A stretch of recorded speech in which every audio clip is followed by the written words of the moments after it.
Namaku Rani Pramesti, 34 tahun. 5 tahun lalu, hidupku terasa nyaris sempurna.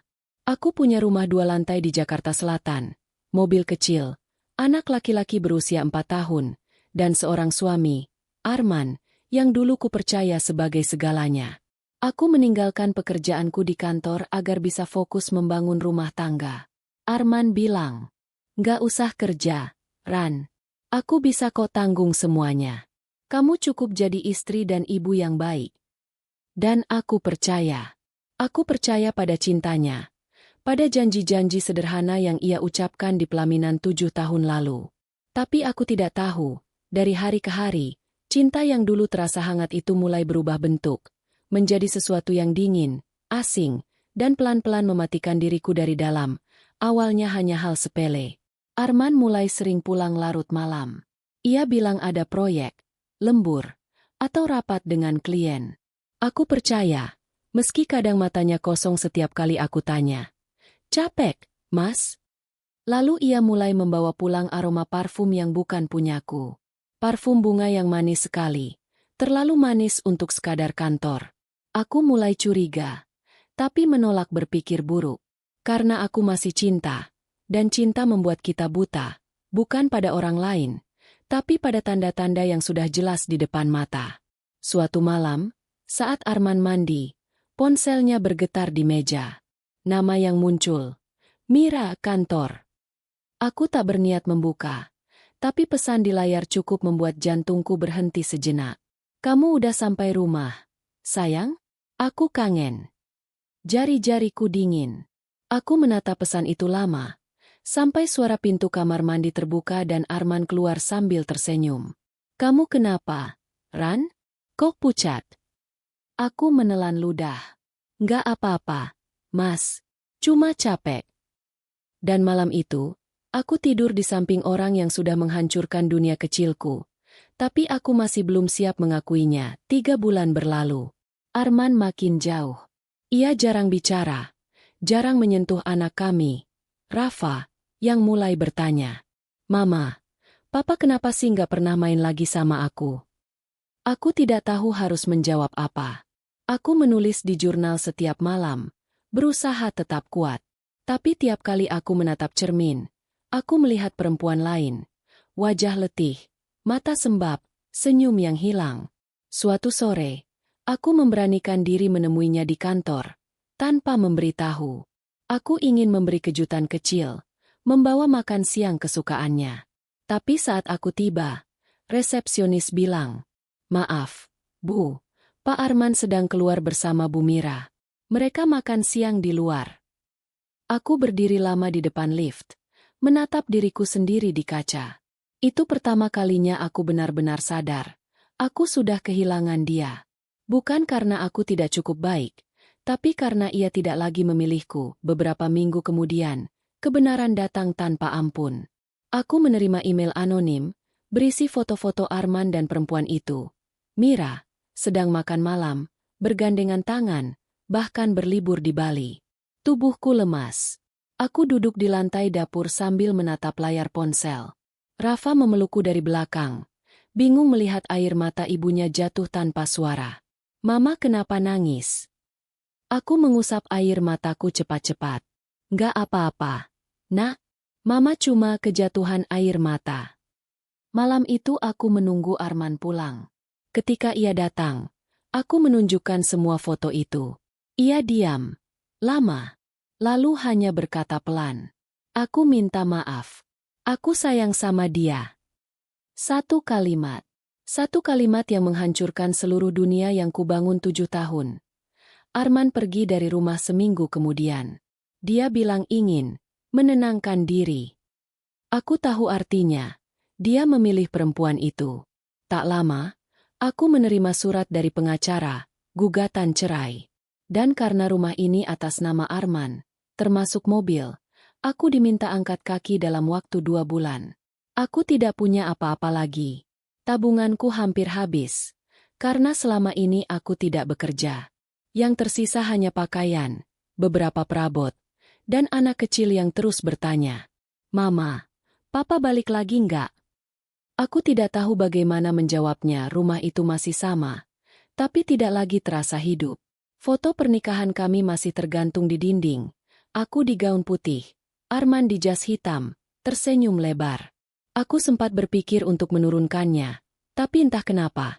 Aku biarkan saja di sana, seperti hantu masa lalu yang menatapku setiap kali aku lewat. Hari-hariku jadi sunyi.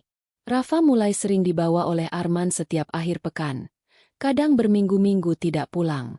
Ia bilang anak itu lebih nyaman di apartemennya yang baru. Aku tidak bisa melawan. Pengacara Arman terlalu kuat, dan aku tidak punya apa-apa. Setiap malam, aku duduk di ruang tamu sendirian, memeluk cangkir teh yang sudah dingin. Aku mendengarkan detik jam, menunggu suara langkah kecil Rafa di tangga, yang tak lagi datang. Aku mencoba mencari kerja, tapi setelah bertahun-tahun di rumah, tidak mudah. Lamaran demi lamaran tak berbalas.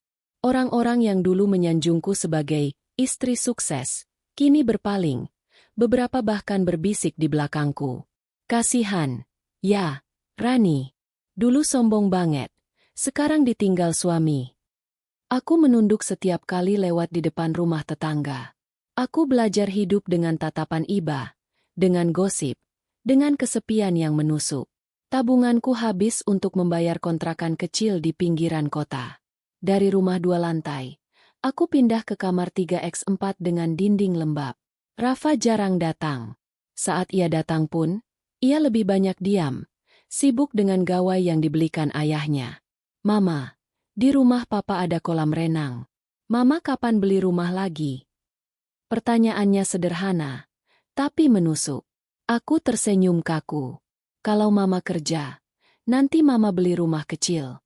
Tapi yang banyak bunga, biar wangi. Rafa hanya mengangguk. Tak mengerti bahwa aku bahkan tak tahu besok bisa makan apa. Hujan turun hampir setiap malam di bulan itu. Aku mulai sering sakit. Mungkin karena stres. Mungkin karena tubuhku menyerah. Pekerjaan serabutan yang kudapat di toko kelontong hanya cukup untuk bertahan hidup. Suatu sore, aku menerima kabar bahwa Arman resmi menikah dengan Mira. Foto-foto mereka beredar di media sosial. Pesta mewah, senyum lebar, gaun putih berkilau. Aku menatap layar ponsel lama sekali. Bukan karena iri, tapi karena aku tidak lagi mengenali laki-laki di foto itu. Laki-laki yang dulu memintaku berhenti bekerja. Yang bilang, kita cukup berdua. Aku menulis di buku harian. Ternyata kehilangan tidak selalu terjadi karena seseorang pergi. Kadang, mereka tetap hidup, tapi bukan lagi milik kita. Beberapa bulan setelah pernikahan itu, Arman mengajukan permintaan resmi untuk mengambil hak asuh Rafa penuh.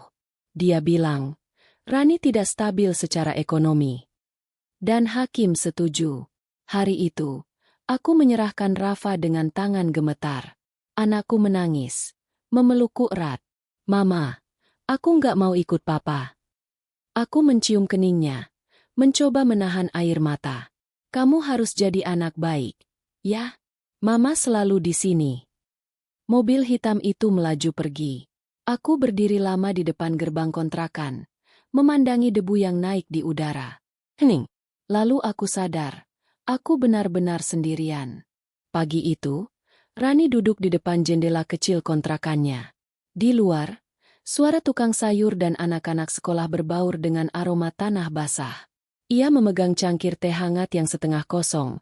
Tangan kirinya sedikit gemetar, tapi wajahnya tenang. Di meja kecil di depannya, terbuka sebuah album foto tua. Foto pernikahan, ulang tahun Rafa yang ketiga, liburan ke pantai. Semuanya sudah memudar, tapi masih menyimpan jejak kebahagiaan yang dulu nyata. Rani menatap foto itu lama, lalu tersenyum tipis. Senyum yang bukan bahagia, tapi juga bukan sedih. Lebih seperti bentuk penerimaan terhadap nasib yang tidak bisa ia ubah. Mungkin memang begini caranya hidup bekerja, katanya pelan. Suaranya nyaris seperti bisikan. Beberapa orang ditakdirkan untuk mencintai dengan sepenuh hati, hanya untuk belajar melepaskan tanpa suara. Ia menutup album itu perlahan, meletakkannya di pangkuan. Cahaya pagi masuk lewat tirai tipis, menimpa wajahnya. Ada kedamaian kecil di sana, Kedamaian yang datang setelah semua rasa sakit habis terbakar. Rani lalu berdiri, membuka jendela. Angin pagi menyapu wajahnya. Ia menatap keluar, ke langit yang perlahan mulai cerah. Di kejauhan, suara tawa anak-anak terdengar lagi. Ia menutup matanya sejenak, seolah mencoba menyimpan suara itu di dalam hatinya. Rafa pasti sudah besar sekarang, gumamnya. Semoga dia bahagia, meskipun bukan denganku. Lalu ia duduk kembali, menulis satu kalimat terakhir di buku hariannya. Halaman baru yang kosong, setelah semua badai berlalu, hidup tak benar-benar kembali seperti semula. Rani tidak menjadi kaya, tidak juga menemukan cinta baru. Ia hanya belajar berjalan pelan di atas puing-puing hidupnya sendiri, tanpa menoleh ke belakang terlalu sering. Kadang, malam datang dengan sunyi yang menakutkan. Tapi kini ia tidak lagi melawan. Ia biarkan sepi itu duduk di sampingnya, seperti sahabat lama yang akhirnya ia pahami. Setiap kali hujan turun, Rani menatap langit dan berbisik lirih. Aku baik-baik saja sekarang. Bukan karena luka itu sembuh, tapi karena ia sudah berdamai dengan bekasnya. Dan di antara tetes hujan yang jatuh, mungkin ada doa kecil yang terbang. Doa seorang perempuan yang pernah kehilangan segalanya, tapi masih bisa memandang dunia tanpa kebencian. Aku kehilangan segalanya, tapi setidaknya aku pernah mencintai dengan utuh.